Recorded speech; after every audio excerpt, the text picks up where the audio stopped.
शिक्षा है अनमोल रतन, इसे पाने का करो जतन। नमस्कार, जोहार। अंतर्राष्ट्रीय साक्षरता दिवस के इस कार्यक्रम में आप सभी का स्वागत है। आज हमारे साथ मौजूद हैं हर्ष और अमृता। प्रणाम। शिक्षा जो कहा जाता है साक्षरता का वह प्रथम प्रवेश द्वार है जहाँ पे व्यक्ति विशेष इसको पा करके अपने जीवन और अपने आगे की ज़िंदगी को खुशहाल बनाता है। इसी विषय पे आज हम चर्चा करेंगे। तो हर्ष, अपने बारे में पहले बताएं। जोहार। मैं हर्ष रंजन, मैं पीआईटी मेसरा का फाइनल ईयर मैकेनिकल इंजीनियरिंग का छात्र हूँ। आज इस साक्षरता दिवस के अवसर पर मैं अपने दृष्टि एनजीओ एक संस्था है जो बेसिकली साक्षरता दिवस साक्षरता को लेके काम करता है, उस पर अपना विचार को रखने आए हुए हैं। मेरे साथ अमृता है। अमृता। नमस्कार सभी को। मैं अमृता बीआईटी मेसरा की स्टूडेंट हूँ।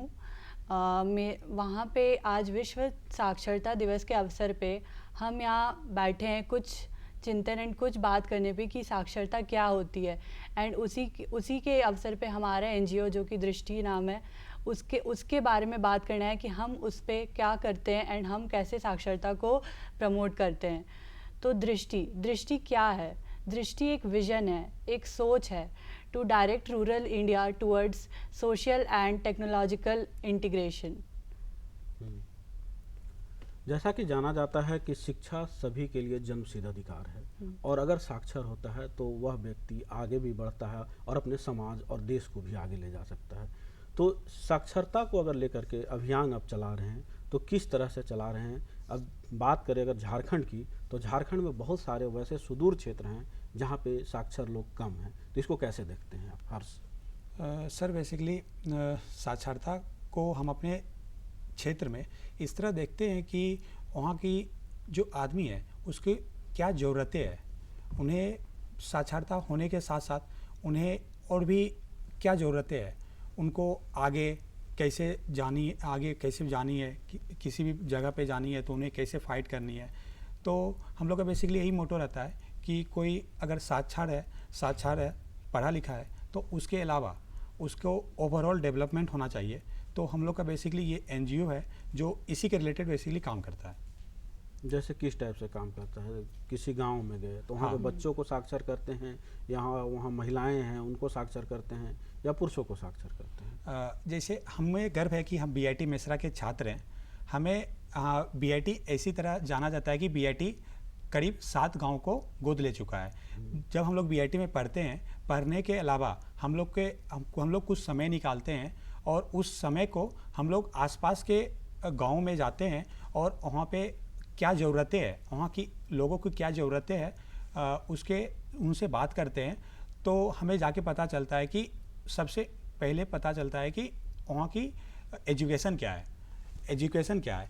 तो हम लोग वहाँ के बच्चे को साक्षरता एजुकेशन को लेके बात करते हैं और उसे हर समय तत्पर करते हैं पढ़ने के लिए, ताकि वो अपने फ्यूचर के साथ साथ अपना तो डेवलपमेंट करे और इस एजुकेशन साक्षरता पे वो ओवरऑल डेवलपमेंट करे। अमृता, जैसा कि बताया गया कि संस्था से आती हैं, बीआईटी की छात्रा भी हैं, तो जैसे कि सुदूर क्षेत्रों में जाती हैं तो क्या कुछ पहले आप लोग को सामना करना पड़ता है? जैसे महिलाएं हैं तो महिलाओं में बहुत ज़्यादा निरक्षरता है अभी, अगर झारखंड की बात करें तो वहाँ पे कैसे आप सामना करती हैं? पहले जाती हैं तो क्या कुछ होता है, इस बारे में बताएं। बेसिकली जो हमारा एनजीओ है वो है कि उसके 4 स्तंभ हैं: दीक्षा, दामिनी, दिशा, Daksha. with the motive that Diksha is for education for students, Damini है वुमेन एम्पावरमेंट के लिए, जो कि औरतों को सशक्तिकरण, उनको अवेयर कराना कि हमारे देश में क्या चल रहा है जो कि वो अपरिचित है। और फिर दिशा है बेसिकली हमारा workshops and career counselling for students. तो हम जब जाते हैं गाँव, जो कि क्योंकि हम बीआईटी के स्टूडेंट्स हैं तो बीआईटी चारों तरफ से गाँव एंड ग्रामीण इलाकों से घिरा हुआ है। तो हम आसपास के जब गांव जाते हैं तो वहाँ देखते हैं कि जो लोग हैं वहाँ पे बहुत संकीर्णता है। जो औरतें हैं उनको निकलने नहीं मिलता है घर से बाहर, या फिर अगर वो कुछ सीखना चाहती है तो सपोर्ट नहीं है, प्रमोशन नहीं है। तो हम लोग ये पहले देखते हैं कि जो संकीर्णता है वो किस वजह से है और उसको कैसे दूर किया जाए। फिर पढ़ाई की बात आती है, लिटरेसी। तो लिटरेसी एक शब्द है, बट लिटरेसी अपने आप में कि सिर्फ लिखना जानना नहीं, ओवरऑल हर चीज़ का ज्ञान होना। आपको सब चीज़ के बारे में पता होनी चाहिए कि देश में क्या चल रहा है, आपके पास क्या क्या अपॉर्चुनिटीज़ है, आप क्या कर सकते हैं, आप कैसे आगे बढ़ सकते हैं। तो हम लोग उस पर फोकस करते हैं कि कैसे उनको ओवरऑल डेवलपमेंट सिखाएं कि आपके लिए क्या सही है, क्या ज़रूरी है, क्या नहीं। उसी तरीके से पढ़ाना उनको, हेल्थ, सैनिटेशन एंड ऑल, वो सारी बातें करते हैं, सेशंस लेते हैं उनके साथ। इस तरीके से हम उनको उनके विकास में थोड़ा बहुत सहायक बने। हर्ष, जैसा कि आपने कहा कि 7 गांव को आपने गोद लिया है, बीआईटी मिश्रा गोद लिया है, तो अगर बच्चे जब जाते हैं पढ़ाने जाते हैं तो आप लोग तो तकनीकी बेस्ड हैं, तकनीक के द्वारा पढ़ाते होंगे, लेकिन सुदूर क्षेत्रों में तकनीक की उतनी उपलब्धता नहीं है, इसको आप लोग कैसे देखते हैं? जी सर, आपकी बात को मैं एग्री करता हूँ। बेसिकली जब हम लोग गांव जाते हैं तो वो लोग बहुत खुश होते हैं कि भैया लोग बीआईटी से हमें पढ़ाने आए हुए हैं, बट वहाँ के जो गांव के विलेज एरिया के गांव के आदमी हैं वो तो अपने काम में बिजी रहते हैं, उन्हें उतने अपने बच्चा के प्रति पढ़ाई के प्रति उससे उतना लगाव नहीं देते हैं। बट जब हम लोग जाते हैं, क्या उन्हें हम लोग अपने बारे में बताते हैं कि हम लोग आज तक किस तरह पढ़ लिख के यहाँ बीआईटी तक पहुँचे हैं। हमें बहुत गर्व की बात है कि हम लोग बीआईटी में पढ़ रहे हैं, और पढ़ने के अलावा और आसपास के गांव में जाते हैं और अपना डेवलपमेंट के साथ साथ गांव के लोगों को और गांव के बच्चों को overall development, basically in field of education, because आज के ज़माना में एजुकेशन तो ज़रूरी है, एजुकेशन के साथ साथ ओवरऑल डेवलपमेंट भी होना जरूरी है। अमृता, हम आपसे जानना चाहेंगे कि महिलाओं के लिए शिक्षा कितना ज़रूरी है, और अगर शिक्षा नहीं मिलता तब क्या आप यहाँ तक आ पाती? जैसे कि हम जानते हैं कि हमारे भारत देश में जब भारत की बात की जाए तो औरतों को कहीं भी और अभी भी बहुत जगहों पे उनको उतनी प्रिविलेज नहीं मिलती है, उतनी अपॉर्चुनिटीज़ उनको नहीं मिलती है कुछ भी करने के लिए। तो वहाँ पे उस स्ट्रगल पे वो लोग जिनके पास स्किल्स भी है, जिनको कुछ आता भी है, जो कुछ सीखना भी चाहती है, वो भी ग्रो नहीं कर पा रही है। तो सबसे पहले तो इसको हटाना है कि शिक्षित होना कितना ज़रूरी है आज के ज़माने में, वो बहुत ज़रूरी टॉपिक रहता है हमारे डिस्कशन का। उसके बाद उनको और भी चीज़ें ओवरऑल जब हम बातें हैं तो लाइक सब कुछ पढ़ाई के साथ, ज्ञान के साथ सब चीज़ का जानकारी होना, जो कि जहाँ तक हमें पता है जो हम अपने लेवल पे कर सकते हैं वो उन तक पहुँचाते हैं, ये करते हैं। एक बहुत अच्छा सा कथन है जो कि हमारे बीआईटी मिश्रा का टैगलाइन है, सा विद्या विमुक्ते, एजुकेशन विच लिबरेट्स। इसका मतलब यही है कि अगर हम कुछ सीखे हुए हैं तो हमें उनको बताना है। और एक और कथन है कि आत्म मोक्षार्थम विद्या विमुक्ते। अगर हम किसी को हम सामाजिक लोग हैं, हम समाज से घिरे, तो अगर हम अपनी ज्ञान किसी को बांटेंगे तो एक तरीके से मोक्ष जो वर्ड होता है वो वहाँ पे होगा कि आपके पास कुछ है तो आप किसी को सिखा रहे हैं। तो उसी तरीके से हमारा वुमेन्स को लेके यही है कि जो चीज़ से वो नहीं है परिचित है, हम उनको वहाँ तक उन बात को पहुँचाएं अपने कॉलेज के दौरान। 2002 में सर्व शिक्षा अभियान के तहत एक नारा लगा था, सब पढ़े सब बढ़े। यह नारा अभी 2022 में झारखंड के परिप्रेक्ष्य में अगर जाना जाए तो कैसा प्रतीत होता है, आप अपने व्यू से बताइएगा।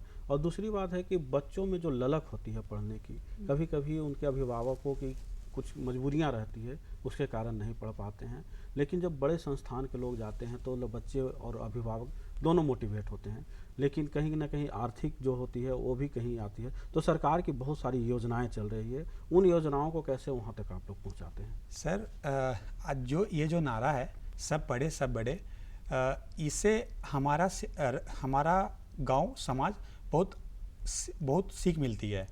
बेसिकली जब 2002 में थे, 2002 का बात करें तो उसमें उतना पढ़ाई का उतना संसाधन वगैरह नहीं था, नॉर्मली स्कूल्स नहीं थे, कोई संस्था अच्छा नहीं थी जहां बच्चा जाके पढ़ सके। बट आज के ज़माना में 2002 के बाद जैसे देखिए आज करीब हम लोग 2022 के करीब आ गए, तो हर जगह स्कूल्स हैं, हर गांव में आंगनवाड़ी केंद्र है।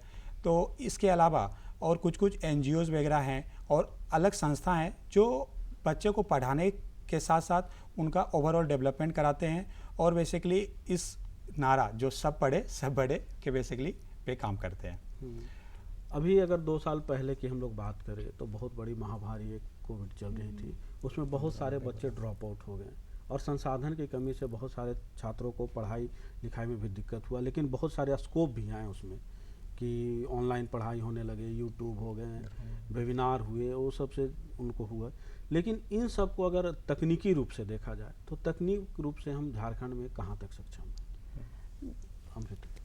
अगर देखा जाए तो क्योंकि हम सब जानते हैं कि डिजिटल इंडिया एक बहुत बड़ा कंसेप्ट है जो कि हम सब सुन रहे हैं कि क्या है। तो बेसिकली डिजिटल इंडिया होता है कि आप तकनीक से परिचित हो, आपको पता हो कि आपके पास अगर कुछ है सुविधाएं तो आप उसको किस तरीके से इस्तेमाल करें, किस तरीके से उसका फ़ायदा उठाएं।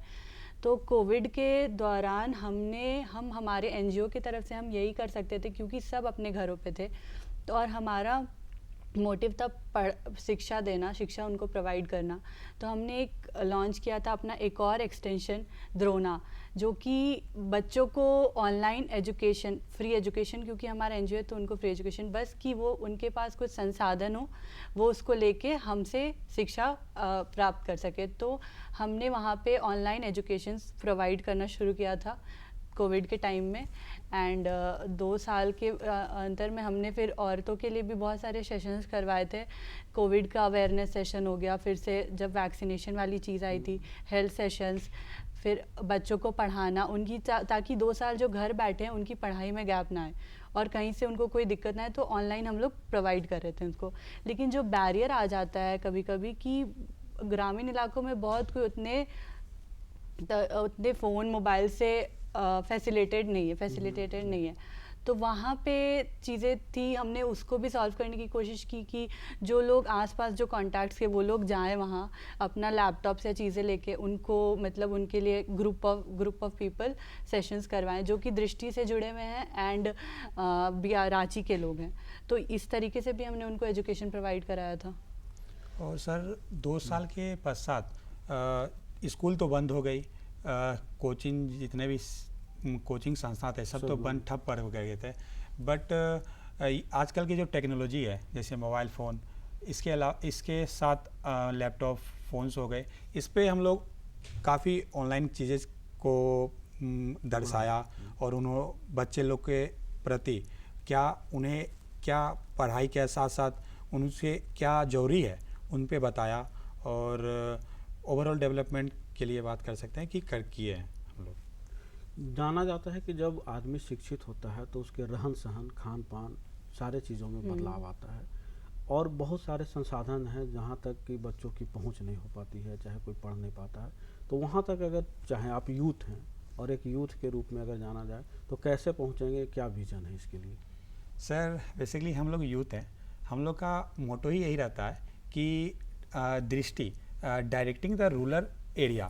तो हम लोग उनका गांव का क्या बेसिक नीड्स है, जैसे कभी हम लोग गांव जाते हैं तो बच्चे लोग बोलते हैं कि भैया मेरे पास किताब नहीं है, कॉपी नहीं है, तो हम लोग उनके बातों को समझते हैं, फिर हम लोग अपने एंड से उन्हें कॉपी, किताब, पेंसिलें महीना में बांटते हैं ताकि बच्चे लोग खुश होके और आगे पढ़ने आए, अपने मोटिवेट हो और पढ़ने आए।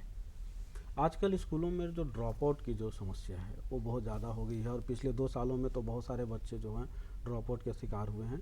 तो सरकार बहुत सारी स्कीम चलाई है कि कैसे बच्चे आएँ, वहाँ पे कैंप लगा रहे हैं, खेल के लिए कर रही है। इन सब के बावजूद बच्चे नहीं आ पाते हैं, तो वैसे अभिभावकों के लिए आप लोग क्या कुछ कहना चाहेंगे? हाँ, ये तो बोल सकते हैं सर, उनके अभिभावकों से बस यही एक संदेश देना चाहते हैं क्योंकि वो अपने बच्चे को समझाए और अपने बच्चे को उनको सपोर्ट करे ताकि हम लोग आगे आगे अपने नेशंस को बिल्ड कर सके। और इस नेशन को बिल्ड करने के लिए एक शिक्षा को ही हम समझ सकते हैं कि शिक्षा ही एक मेन पॉइंट है। तो अभिभावक से मेरा एक संदेश है कि जब भी वो अपने घर गए तो अपने विद्यार्थी को, अपने बच्चे को, जो भी आसपास में सभी को समझाए और उन्हें इम्पोर्टेंस बताए क्या है शिक्षा, क्या है, और उस शिक्षा को उन्हें दर्शाए। शिक्षा के स्तर को अगर देखा जाए तो झारखंड अभी बहुत पीछे है और ऐसे में बहुत सारे जो टीचर हैं, अभी कुछ ही दिन पहले शिक्षक दिवस भी मनाया गया है, तो बहुत सारे शिक्षक जो हैं जो फ्री पढ़ाई करवाते हैं बच्चों को बुला करके। उसके बाद बहुत सारे रिटायर्ड टीचर हैं, वो भी अपना समय, बहुमूल्य समय देते हैं। तो ऐसे में क्या यूथ को नहीं चाहिए कि वो भी अपना जो समय है जो इधर उधर लगाते हैं, कभी फ़ोन पे, फेसबुक, ये इंस्टाग्राम वगैरह में रहते हैं, उससे अगर 1 घंटे का समय या 2 घंटे का समय अपने आसपास के क्षेत्र के बच्चों को पढ़ाने में लगाएं, तब कैसा रहेगा? आप एक यूथ हैं, क्या कहना चाहेंगे इसके बारे में? हमने जब अपना एनजीओ शुरुआत किया था तो हमारा एनजीओ सीतर, हाँ एनजीओ सीतर, हाँ कि हमने यही सोचा था कि जो हमारा लेज़र टाइम होता है, लीजर टाइम, कि हमारी खाली वक्त में हम क्या कर सकते हैं, तब हमने उस चीज़ को एक्सप्लोर किया एंड वहाँ जाके देखा कि वहाँ की क्या ज़रूरत है, वहाँ के बच्चे को अगर हम पढ़ाएं, शिक्षित करें तो वो कैसे ग्रो करेंगे। बट फिर क्योंकि झारखंड में लैंग्वेज, लोकल लैंग्वेजेस लोग फॉलो करते हैं, तो वो भी एक बैरियर बनता था। हिंदी तो सबको समझ आती है, बट फिर भी जो उनकी भाषा है, तो फिर हमारे बीआईटी में भी बहुत सारे झारखंड के लोग हैं, रांची के आसपास के, तो वहाँ पे फिर हमने ये भी सोचा कि ठीक है, दृष्टि में क्योंकि बहुत सारे वॉलंटियर्स जुड़े हुए हैं, तो वो लोग जाएंगे, उनसे बात करेंगे जिनको लैंग्वेज की इशू हो रही है, लैंग्वेज बिकमिंग अ बैरियर, वो ना हो, एंड उस तरीके से फिर उनको भी हमने शिक्षा प्रोवाइड किया एक वक्त पे। एंड फिर हिंदी क्योंकि सबको समझ आती है, तो हमने लाइक उसी में फिर अपना ग्रो करवाया। हर्ष, आप वेल एजुकेटेड हैं और सही चीज़, सभी चीज़ों को समझते हैं। अभी जो राष्ट्रीय शिक्षा नीति हमारी 2020 आई है, उसमें लोकल भाषाओं में भी पढ़ाई के लिए जोर दिया गया है। तो ऐसे में अगर झारखंड की बात करें तो यहाँ पे ग्रामीण महिलाओं में लिटरेसी रेट बहुत कम है। तो साक्षरता दिवस पे क्या कोई हम यूथ यह अपील नहीं कर सकते हैं, प्रण नहीं ले सकते हैं कि कम से कम 5 लोगों को हम ज़रूर पढ़ाएं? तो इसके बारे में क्या कहना चाहेंगे? हाँ सर, हम लोग बेसिकली यूथ है, हम लोग ज़रूर निर्णय ले सकते हैं, और हम लोग अगर ठान लेंगे कि अगर हम महिला को शिक्षित करना है तो हम लोग कर सकते हैं। और इस चीज़ को सफल करने के लिए हमारे साथ करीब 100 वॉलंटियर हैं, जो करीब इस यूथ को लेके गांव जाते हैं, उन्हें समझाते हैं क्या ज़रूरत है, पढ़ाई का क्या ज़रूरत है, और वोमेंस को क्या ज़रूरत है पढ़ाई के रिलेटेड, वो बेसिकली कर सकते हैं। और फिर अभी बहुत सारी योजनाएं हैं, जो योजनाओं का लाभ लोग ले रहे हैं, उसमें बहुत सारे फ्रॉड भी हो रहे हैं। हाँ। तो इस फ्रॉड को रोकने के लिए साक्षरता कितना ज़रूरी है? सर फ्रॉड वो कर रहे हैं, फ्रॉड बोल ले तो स्कीम्स आ रहे हैं, अपॉर्चुनिटीज़ आ रहे हैं, पैसा फंड मिल रहा है गवर्नमेंट की तरफ से कि अपलिफ्ट किया जाए सोसाइटी, बट जो मीडिएटर्स हैं, जो बीच में लोग हैं जिनको अपनी बातें बढ़ानी है एंड उनको फैसिलिटी प्रोवाइड करना है, वहाँ तक नहीं पहुँच पा रहा है। तो वहाँ पे जो बैठे हुए हैं, जिनके पास चीज़ें आ रही है, उनको सबसे पहले समझना होगा कि जो हम लोग कर रहे हैं, ये जिस चीज़ के लिए आ रहा है, हमारे देश की विकास के लिए, तो वो उस पर फोकस करे, वो इम्पॉर्टेंट है। तो वो अगर खुद लिटरेट होंगे, अगर एजुकेटेड होंगे और एजुकेशन का मतलब समझते होंगे, तो शायद से वो कभी इस चीज़ को फ्रॉड एंड उस तरीके से नहीं जाने देंगे। एंड जो जनरेट हो रहा है टू डेवलप रूरल इंडिया, उस पे ज़्यादा फोकस करेंगे एंड उसको प्रमोट करेंगे, ना कि बीच में इधर उधर एंड जो भी होता है उनके वो उसको करने के बजाय।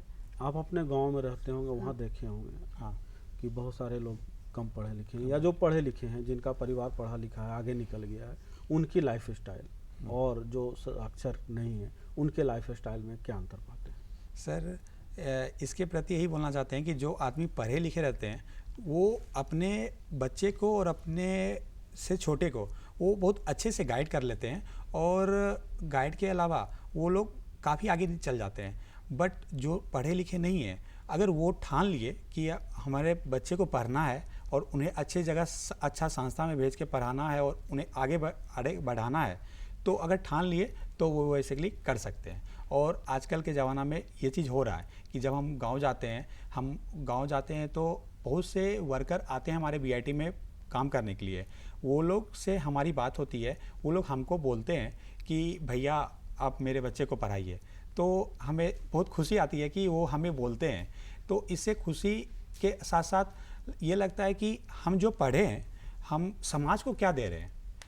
बेसिकली समाज से ही तो हम सब कुछ पा रहे हैं।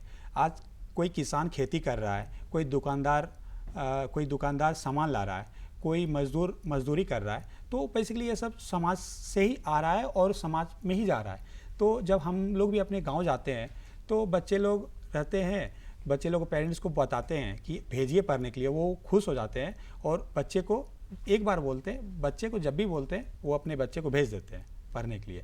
तो इससे हमें भी खुशी मिलती है और ताकि हमारे साथ साथ करीब हमारे 100 वॉलेंटियर हैं, वो लोग भी बहुत रुचि से और खुशी से इस काम को करते हैं ताकि अपना ओवरऑल डेवलपमेंट के साथ साथ हम लोग अपने समाज को क्या रिटर्न देते हैं वो भी करीब सफल हो जाता है, ये सफल हो जाता है। संसाधनों की जब बात करते हैं तो संसाधन किसी भी चीज़ के लिए बहुत ज़रूरी होता है, लेकिन कहा जाता है कि आवश्यकता ही आविष्कार की जननी है। तो ऐसे में हम दुमका की अगर बात करें तो दुमका में रिसेंट में देखा गया था कि जब कोविड में स्कूल बंद हो गए थे तो वहाँ के टीचरों ने क्या किया कि पूरे जो बाल हैं, घरों के बाल हैं, उसको ब्लैक बोर्ड बना दिए और उस ब्लैक बोर्ड पे ही पढ़ाई करना शुरू कर दिए। इससे हुआ क्या कि बच्चे तो साक्षर हो ही रहे थे, साथ में जो उनके माता पिता थे जिनको अक्षर ज्ञान नहीं था वो भी उसको देख देख के पढ़ें और यहाँ तक कि सिग्नेचर करना सीख लिया और मोबाइल पे अपना नंबर डायल करना सीख लिया। तो ये भी एक संसाधन की उपलब्धता होती है, लेकिन आप तकनीक रूप से आप लोग सक्षम हैं, तो और क्या विकल्प आने वाले हैं? और जैसा कि इस बार का जो थीम है हमारा जो ट्रांसफॉर्मिंग लिटरेसी लर्निंग स्पेसेस है, तो इस चीज़ को कैसे देखते हैं और इसको कैसे बदलाव लाया जाए ताकि ज़्यादा से ज़्यादा लोगों तक शिक्षा का महत्व है और वो पहुँच पकड़ पाए? सर, इस बार का जो थीम है transforming literacy learning to literacy spaces, तो इसके पीछे मेरा एक ही संदेश है कि हम लोग आजकल का जो शिक्षा नीति है उसके साथ साथ क्या बदलाव ला सकते हैं ताकि किसी को कुछ बेनिफिट मिल जाए और उनका जीवन सफल हो जाए।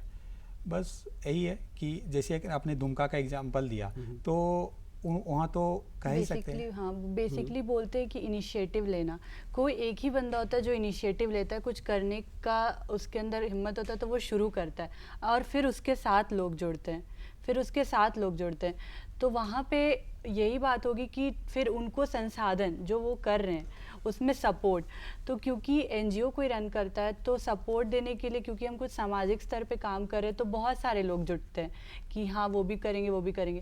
तो क्योंकि हम अपना बता रहे एक्सपीरियंस, तो क्योंकि एनजीओ बीआईटी मेश्रा के स्टूडेंट्स रन कर रहे हैं, तो वॉलंटियर्स के साथ साथ बीआईटियंस अगर कुछ भी इवेंट हम करवाते हैं, कोई भी कैंपेन करवाते हैं, उसमें फंड रेज करना होता है तो वहाँ पे वो लोग कंट्रीब्यूट करते हैं थोड़ा बहुत उससे। और फिर सबसे बड़ी ताकत दृष्टि की एलुमनीज, जितने हमारे जो पिछले लीड्स रह चुके हैं दृष्टि के, जो आगे बढ़ाएं दृष्टि को, वो भी बहुत ज़्यादा प्रमोट करते हैं, बहुत हेल्प करते हैं, बैक सपोर्ट हमेशा रहता है उनका हमारे काम में और कि क्या चल रहा है कैसे चल रहा है। तो ये जब से शुरू हुई है तब से लोग इसमें जो जुड़े हैं वो आज तक जुड़े हुए हैं इसको आगे बढ़ाने में।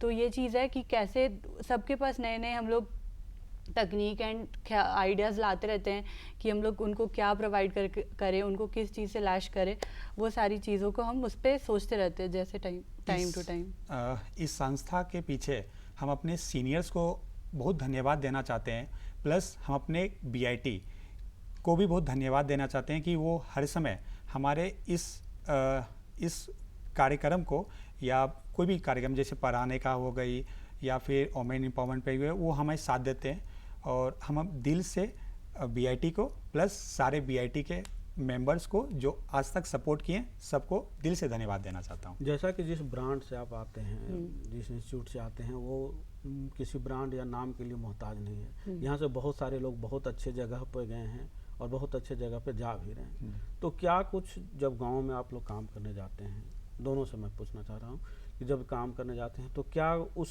नाम का प्रभाव वहाँ पड़ता है और बच्चे उससे निकल करके कहीं मतलब सुदूर क्षेत्र से आना चाहते हैं, तो उसके लिए आपकी संस्था क्या कर रही है?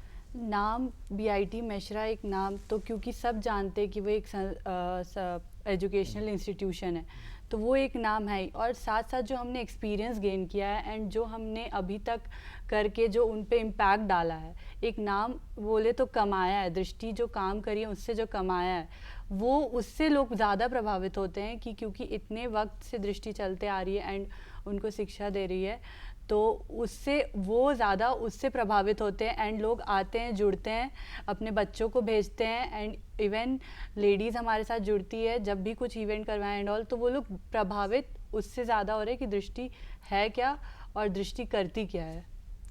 अब चलते चलते हम आपसे यह भी जानना चाहेंगे लास्ट में कि कितने बच्चों को अभी तक आप लोगों ने साक्षर किया है? सर बेसिकली हम लोग का ये जो चल रहा है, हम लोग जो दृष्टि एनजीओ साक्षरता दिवस पे या एजुकेशन पे काम कर रहे हैं, ये करीब 2012 से चलते आ रहे हैं। तो हम लोग करीब अभी तक 150 प्लस स्टूडेंट को साक्षर मतलब पढ़ा चुके हैं और हम लोग के इस पढ़ाने के पीछे बहुत से बच्चे अचीवमेंट भी हैं।